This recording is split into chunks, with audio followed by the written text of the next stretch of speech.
Hey guys, today I'm giving my girls another treat. They don't eat like this every day, but I do like to spoil them and give them some extras, especially since the garden's closed right now. They get what we have left over and they absolutely love it, and it provides them with a little bit of extra entertainment, enrichment, and nourishment over winter.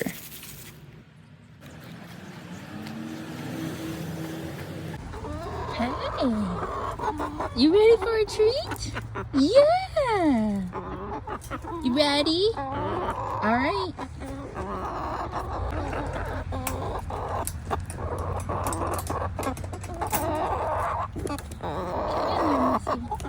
Here you go. Look. Yummy, yummy.